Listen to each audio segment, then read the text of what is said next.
যেমন ধরুন ও আছে আমি ওলা ঘুরাইলে ইটা ঘুরান যেত না, ইটা ঘুরান যেত না। আসসালামু আলাইকুম। আমরা আজকে দেখবো আসলে স্ট্রেংটারে কেমনে কন্ট্রোল করবো। যেমন ধরুন ও টার্নিং এইভাবে যদি ঘুরাই তাইলে আমার লাগে কষ্ট হয়ে যাব।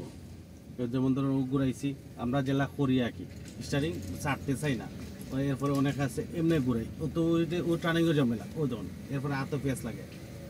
ইলা যদি করি তাহলে আমার লাগে স্টারিং ঘুরানি অনেক কঠিন। তা আমি ঘুরাই মুখিলা যেমন ধরুন ও বামে যেতাম তো বামার ছাড়িয়া ও টানে করলাম আরামসে। আবার এটারে আবার ও আস্তে করিয়া ও আস্তে করে সোজা করলাম। আবার এনে যদি আপনারা যেমনি করুন এমনি করে যদি এইভাবে যদি আট করুন তা ঘুরানি যেত না, আমার নিজেরই বেড়া লাগিয়েছে। ঘুরাইলাম টান দিলাম। যেমন ধরুন ওর সামনে গিয়া টার্নিং, সামনে গিয়া তো এটারে একবারে ডাইন দিকে টার্নিং যেহেতু আমরা কি তাহলে ছোটো করে একটা হর্ন দিয়া বামে চাপিয়া পরে ও ঘুরাইলাম ও আটটারে দেখুন আপনারা একবারে সোজা হয়ে গেল সহজ। এটা আমি ঘুরাইয়া একবারে সহজভাবে আইলাম। তো ওর সামনে থেকে বামে ও এই যে টার্নিংটা আছে আপনার ও যদি ঘুরাই আমি তাহলে এটা একবারে সহজভাবে ঘুরলো। ঘুরার বাদে ও সময় বামের লুকিং গ্লাস খুব ভালো করে দেখতে হবে। ঘুরার বাদে ও আমি আবার আস্তে করে ও সোজা করলাম। হাতের দিকে চাইলে খুব বুঝতে পারবা খুব সহজ করে আর কি। ও যে সামনে যে টার্নিংটা এটার খেয়াল রাখার বিষয়, সামনে একটা গাড়ি ডান দিকে দাঁড়াই আছে আমি আমাদের টার্ন করা। তো এইভাবে যদি আমি ঘুরাই ধর আমার হাতের মাঝে প্যাচ লাগিয়েছে বেঁধে আমি আর এটা ঘুরাইতে পারলাম না। তো আমি আবার আটটা যদি ছাড়ে দিই তাহলে এটা সহজ হবে। যেমন সামনে ডাইনে যাইতে হলে আমি যদি আট এমনি রাখি, এমনি যদি রাখি তাহলে এই গুড়িয়া আর ঘুরতো না শেষ। আমি যদি আটটারে ছাড়ে দিই তাহলে আমার এটা ও সহজ যাবে।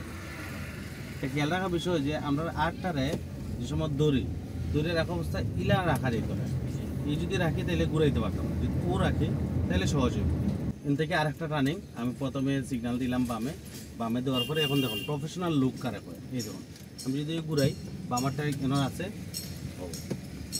আমি আস্তে করি আবার আস্তে করি জায়গা থাকলাম তাহলে আমি বুঝতে পারবো আমার কতক্ষণ ঘুরাইছি।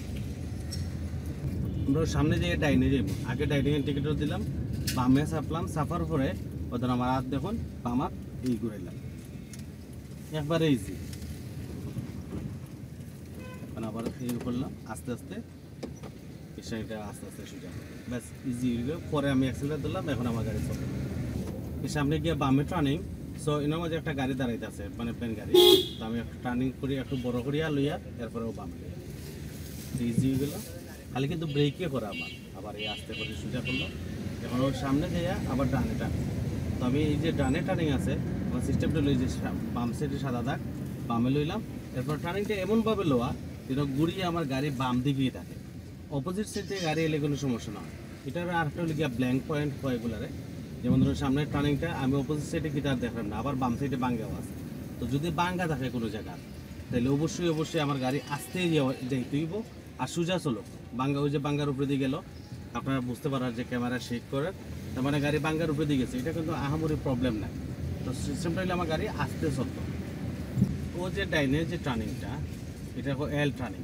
তো আমরা ইনার সিস্টেমটা হইলে প্রথমে জায়গা দুবাইমু লুকিং গ্লাস ও দরজা ইয়ার লগে মিলবো ওয়ালো কোনার লগে মিলার পরে ডাইনে দেখলাম দেখেও আরামসে পড়াইলাম শেষ। গাড়ি সুযোগ হইলো আস্তে আস্তে অ্যাক্সিলারেটর দিলাম শেষ টান দিলাম। আবার অ্যাক্সিলারেটর সাইডে ধরলাম, গিয়ার চেঞ্জ হইলো অটোমেটিক, তো তারা গিয়ার চেঞ্জ হইবার সুযোগ দিলাম। তো বিষয়টা হইলো যে সামনে যে টার্নিংটা ও জায়গার মাঝে হইলে ব্যাপার মাঝে এস টাইপের টার্নিং হইলে এটার মাঝে গতি বাড়ানো যেত না কোনো সময়। আমরা ওই যে টার্নিংটা আর বিশেষ করে মসজিদের সামনে কোনো সময় হর্ন নাই, হর্ন দেওয়া ঠিক নাই।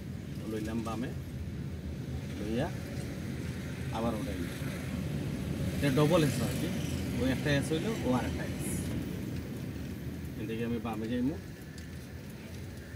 স্টারিং দেখুন আমার হাতের দিকে একবারে ইজি, আহামরি কোনো ঝামেলা নেই।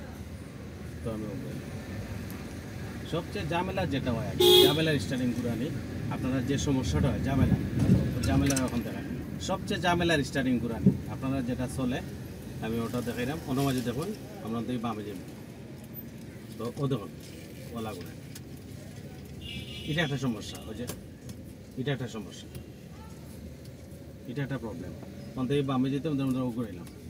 এই যদি ঘুরাই আমি বারে সারার কারণে তো আমার স্টারিং কন্ট্রোল রাখতাম, কিন্তু আমি যদি এটারে এই ডাইরেক্ট ঘুরাই এটা ইজি দাম। তো টেকনিক ওটা মনে রাখবা, বাঙ্গিয়া স্টারিং না ঘুরানি। যেমন ধরো নৌ আছে আমি ওলা করে ইটা ঘুরান যেত না, ইটা ঘুরান যেত না, না করে সোজা ডাইরেক্ট এক চান্সে ঘুরানি। যেমন ধরো সামনে বামে টার্নিং, ও টার্নিংটারে আমি ও আস্তে করে ওলা করে নিই, এক টানে ঘুরাইছি, এটা কোনো প্রবলেম না। কিন্তু আগে যেটা দেখাইলাম ভাঙ্গে ভাঙ্গে ঘুরাইলে কিন্তু প্রবলেমও করবা। ওই যে সামনের রাস্তাটা দেখতে পারা, আমরা সামনে যেয়ে বামে যে বিদায় এই জায়গায় যে গাড়ি একটু স্লো করা, স্লো করিয়া ডাইনে দেখে এরপরে আস্তে করে ওঠান, তারপরে অ্যাক্সিলেটার না দিয়ে স্টিং সারে দিলে ও তার অটোমেটিক জায়গা দেয়। তারপরে এখন আমি আবার অ্যাক্সিলেটার